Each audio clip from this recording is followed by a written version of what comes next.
Hodgepodge, it's a show.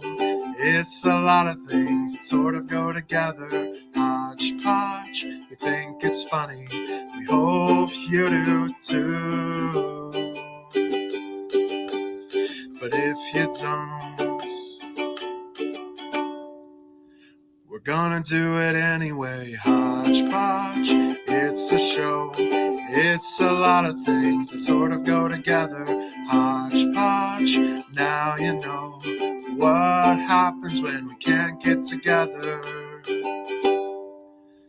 Hodgepodge. Hello, everyone! Welcome to Hodgepodge. It's a show. My name is Miss Monica, and my partner in crime over here is Miss Clare. How are you, everybody? I'm certainly Miss Clare. And this is a totally normal, non-April Fool's Day episode of There you go. We got it. We had to do it. We had to do a joke. really all we could think of. How did I do as Miss Monica? You were great. I can tell the difference. Was I loud and enunciated and had you were energy? loud and you enunciated, and also, I mean, like, the only issue is that your aura was just cooler than mine is. But I know that that's hard to turn off. Like, I understand you can't like dampen that too much. No. Happy April Fools! Happy April Fools! What are we doing? I'm so excited for the challenge. Let's go. Well, hey, Ms. Monica. Hey, Ms. Clare. And you know what? We're almost out of time already here, so we are gonna have to skip right past the challenge today. All right, and then move right into our book talk and weather report and all that. So no challenge today. No, that's dumb. Ha! April Fools. You should have known. Of course, we're going to do a challenge today. we are so funny. Of course, we're going to do a challenge. How can we not have a challenge? In today's challenge, I know you have Oreos nearby. You always do. So we are going to do what I call the cookie face challenge, where you need to put that Oreo up on your head, on your face, and be the first one to get it in your mouth or not. The cookie face challenge, and I'm going to give you 30 seconds. 30 seconds plus or minus. No, I think we have a technical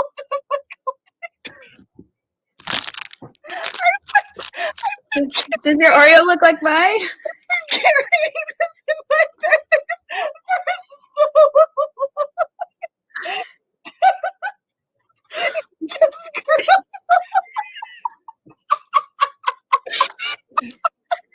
I mean, I think I have another. Well,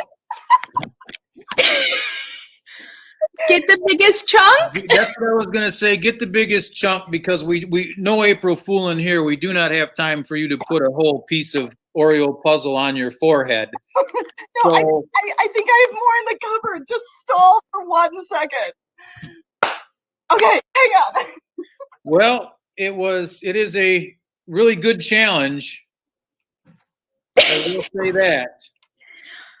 All right. Well, let's play a game, Miss Moderator. What's in my pocket? No. Okay. I'm back. It was just in the cupboard. Okay. I knew you both had Oreos nearby. All right. Okay. Are I gotta. we ready? Okay. 30 seconds, give or take. Ready, set. I missed the instructions. I was Put it on your forehead Okay. What? and touch it, and it has to get in your mouth. What? I don't understand. Why did you come up with this plan? No.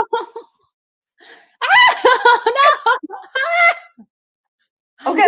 Wait, I got it. Stop it. You No. Oh my eye.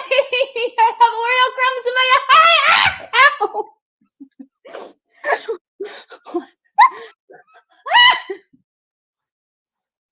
Oh no.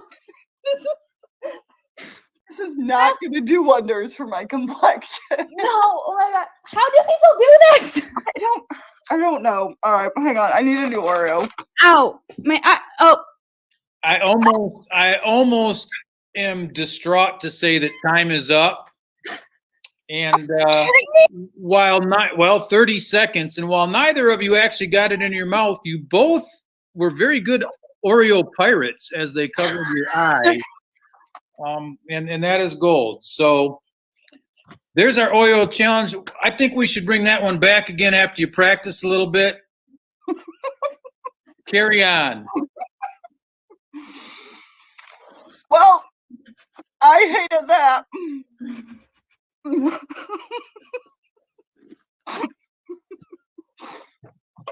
Okay.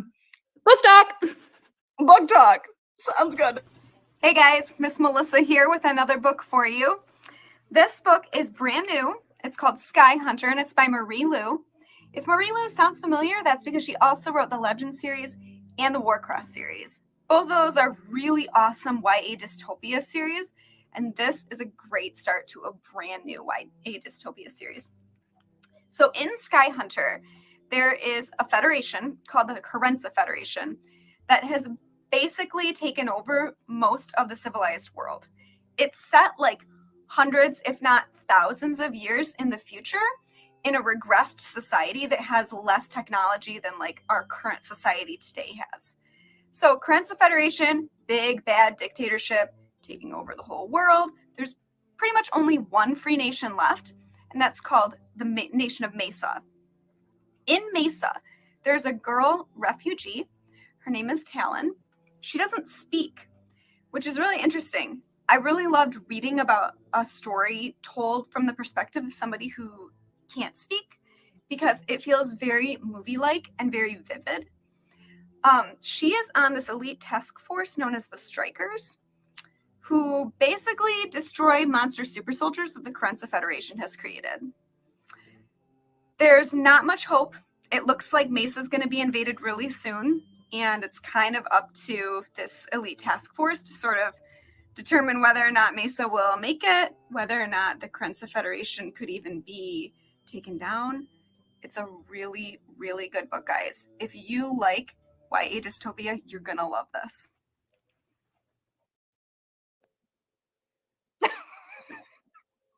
I got cookie in my eye.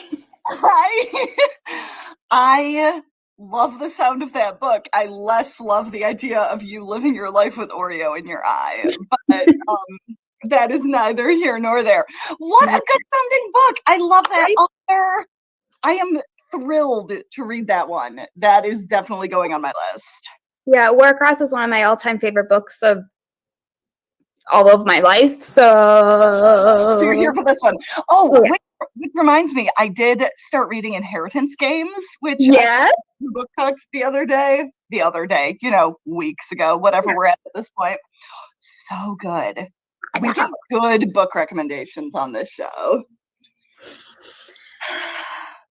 I'm still discombobulated from cookie facing, but that's okay. We're pulling it together and we're looking like we know what we're doing. Yes, absolutely. I think this is now time that we focus on journalism. Yes, serious journalism, the way one does. What are we journalisming? We're having an interview with Lily. Excellent. Oh, Lily's a dog. Excellent. Here we are, and here we go. Lily, are you a good girl? Are you pretty? Do you like to go for walks in the woods with Grandma? Lily, sit down. Do you like to go for car rides? Do you like to have treats?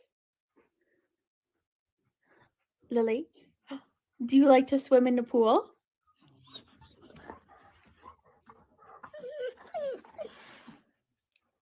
Do you like to go swimming? Can you sit? Who's your favorite? Mom or Grandpa?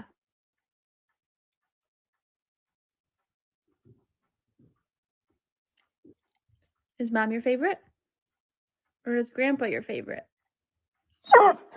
What's that mean?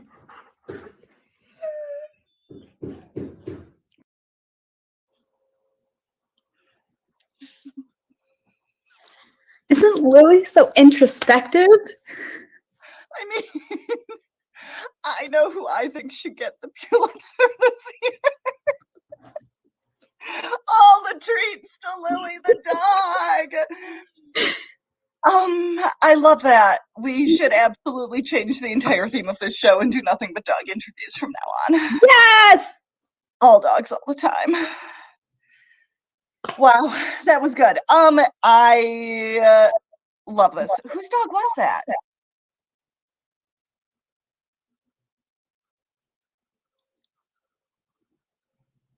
I didn't realize this was that tricky of a question. I'm so sorry. I rescind it. Let's do a weather report. It'll come to me. Here's the weather report. Bum-ba-bum!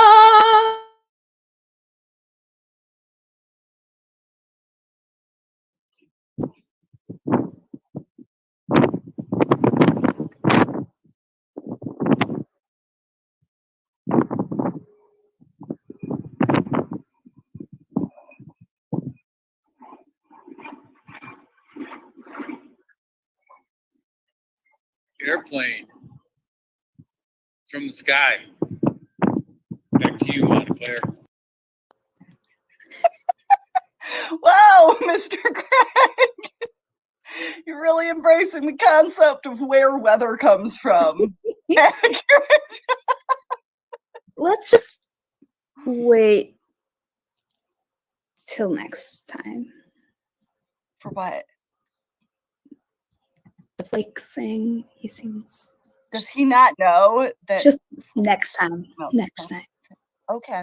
Next week, we will be breaking Mr. Greg's heart regarding his snow person friend. Okay, that sounds great. We'll keep that under wraps. Well, Miss Clare, do we have art today? I literally almost called you Miss Monica because I was still thinking about our change names. Yes. Apparently, with our April Fool's strike. Do we have art today? What's happening? We kind of have art. We have the art of adulting. Oh, which we're all great at. Yeah. Yes. What kind of adulting? We have Miss Denise showing us how to sew a button. I literally don't know how to do this. Okay. All right. Here we go. Hi, I'm going to show you how to sew on a button today. So we're going to start with a needle and a thread. You've already knotted the thread. Sometimes the thread will go straight through the fabric, so I'm just going to anchor it real quick to the fabric. You just pull the thread through like this, and then put the needle between the two pieces of thread, which usually goes quicker than this, because I want to do that. It's not going to. And then it's anchored to the thread, or to the fabric. Buttons come in 3 different styles. You've got 1, 2, or 4 holes that are on the standard buttons. And the 4 holes you can sew vertically or crisscross, which is what I'm going to show you here in just a minute. So I've got my thread anchored. I'm going to start it through. And instead of going sideways, I'm just going to go across and down. I'm holding my fingers by the hole to the button on the top and on the bottom, just together. So you kind of guide yourself through there. And you do it 2, 3, maybe 4 times because I have a double thread. That should be plenty of strength to hold the button. You don't want to do it too tight because that'll make it more difficult to get through the buttonhole. Now I'm going to go over to the other hole. So I'm going to cheat and look through the bottom. And we'll go through that about 3 times.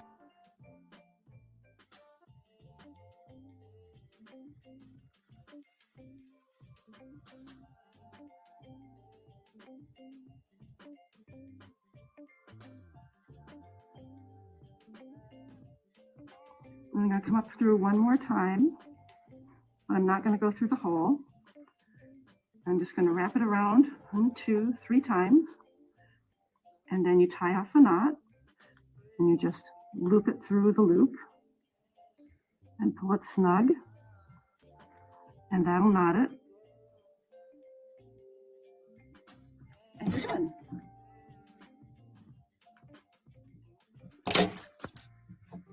Ta-da.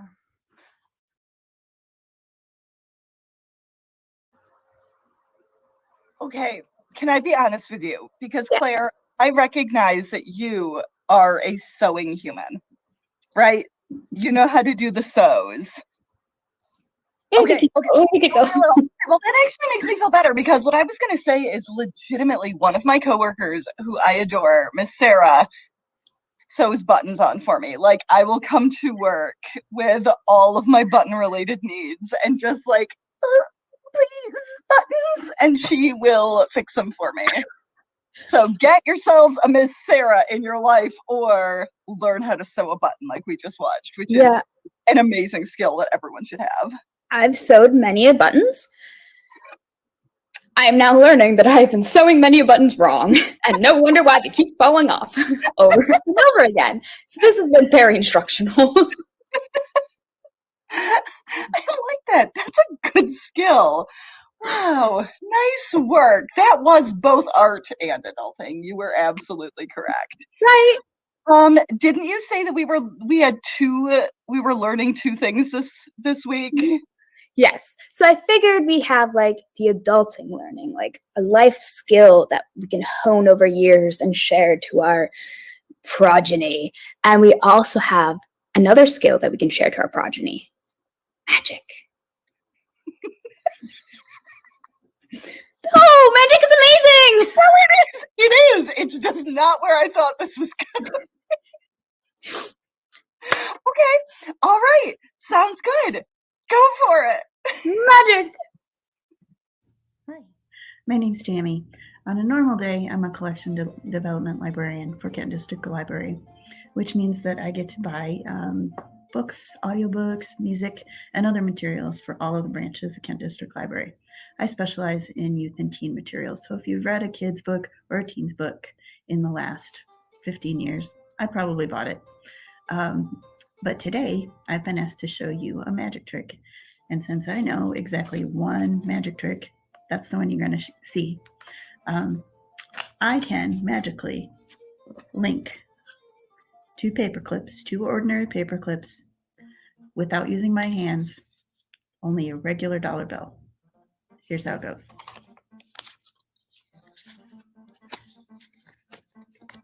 Here's my dollar bill. Nothing strange about it.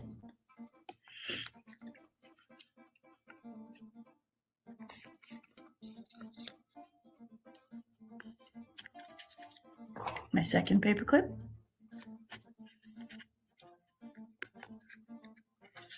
And on the count of 3, I'm going to magically link these paper clips without touching them.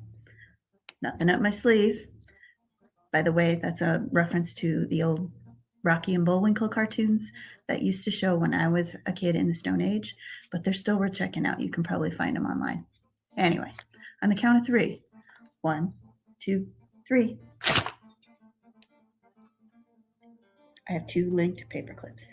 Pretty impressive, right? I bet you'd like to know how I did it. To do this trick, you just need a regular dollar bill. As I said, nothing phony about it. And 2 paper clips. Fold your dollar into thirds like this, so it looks like an S or a Z, depending on how you're looking at it. The only way you can possibly screw up this trick is to put the paper clips on wrong. The important part is to make the short part of your paper clip, this part, facing the front. And you will clip the dollar bill, the first 2 layers of the dollar bill, with that shorter piece to the front. Do the same with the second paper clip, and you will clip the last 2 layers together. Position the clips so that you can get a hold of the edges of the dollar bill. Count to 3, and when you snap the dollar bill, somehow the paper clips will be linked together. 1, 2, 3. It's more impressive if you can actually catch the paper clips. I'm not very good at. But anyway, now you know the one magic trick that I know. I hope you enjoyed it. Thanks for watching. Did it work? It worked! I really appreciate that, like, when Tammy explained how to do the trick, it still ended up being like, don't know how this works, but here's the way you put it together so that it does. Like, just keep your secrets, dollar bill. But that's amazing. You may not know this about me, Miss Clare, but when I was younger, I thought that when I grew up, I was going to be a professional magician. Same! Stop! Is that what I kids who became librarians thought they were going to be? Oh no, like I did block, like I was like a 7-year-old being like, it is my time to shine. And I would do a magic show at my block party, and the DJ announced it thinking it was real, and everyone was disappointed. But magic. Sometime we should do terrible magic tricks that we learned when we were 7 and still aren't any good at. Always. All right, I'm absolutely here for it. I have a finger guillotine, and I have one with like a handkerchief where you like stab needles into your thumb. Did you do that one? Oh, we're totally doing I was that. more of a card trick kind of gal. Next hodgepodge, or maybe in a few hodgepodges, we are doing this. Magic tricks, magic tricks, magic tricks. I have some bad news. Does it involve me not being able to do magic? Because that's not bad news. No. Okay, so our fun fact of the day, yes, is that this will be the last hodgepodge. No! I do all of the editing for these videos, and we've come to the road where I just can't continue to do it anymore. I'm sorry. I felt like we were going to talk about this after, but you just mentioned next hodgepodge, and I couldn't. What? It I hate this show. Of course we're doing magic next time. I love this show. Hodgepodge. And hodgepodge. It's a show. Hodgepodge, it's a show. It's a lot of things that sort of go together. Hodgepodge, we think it's funny. We hope you do too. But if you don't, we're gonna do it anyway. Hodgepodge, it's a show. It's a lot of things that sort of go together. Hodgepodge, now you know what happens when we can't get together. Hodgepodge.